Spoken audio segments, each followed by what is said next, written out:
Kasi may mga moments magiging marupok ang lalaki. Zoren Legaspi na hot seat sa Fast Talk with Boy Abunda. Naging marupo ka na ba? Naging marupok Naging. ako? Oh, in the past tense. Wait lang, kita mo yan, kapag inuulit-ulit ang tanong, Wag, hindi ganyan ha. Ikaw ba'y Naging marupok. in the last 24 years? Muntik na. Muntik na. Mabilis na dumipensa si Zoren at sinabing hindi ito natuloy dahil sa spiritual health. No worries dahil strong at in good terms pa rin ang dalawa na kamakailan lang ay masayang ipinagdiwang ang 50th birthday ni Mina. Kapuso Primetime King Dingdong Dantes magbabalik teleserye. Bibida siya sa upcoming GMA Prime Action Series na Master Cutter. Sa day job niya, isa siyang master cutter sa gabi. Kasi taga-solve ng mga nawawalang bagay. Parang ganun. Oo, pero how are you going to prepare for it?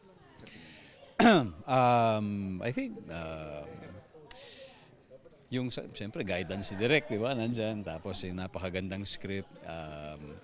Sa mga eksenang may mga tailoring, siyempre, kailangan ko manood ng mga magagaling talagang tumabas dyan, di ba, para mag-guide tayo.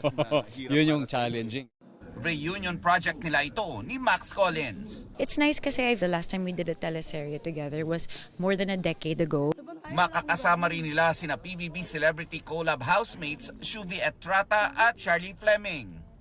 Pati sina Joe Berry, Tonton Gutierrez, Joey Marquez, Polo Ravales at iba pa. Sa direksyon ni Dominic Zapata. Props at set pieces ng multi-awarded film ng GMA Pictures na Green Bones. Napakikinabangan ng mga PDL o Person Deprived of Liberty sa Manila City Jail. Mula sa pagiging tagapangalaga ng brilyante sa mundo ng Encantadia, may mabigat ding misyon sa totoong mundo si Bianca Umali bilang advocate ng kamalayan ng publiko sa breast cancer at kung paano ito may iwasan. Ito pong pagiging advocate ko para sa breast cancer, hindi ko po ito ginagawa ng para sa akin lang.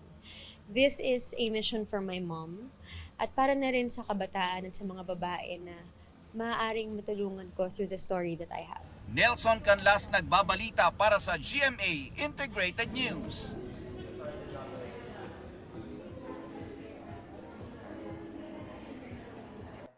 Huwag magpahuli sa mga balitang dapat niyong malaman. Mag-subscribe na sa GMA Integrated News sa YouTube.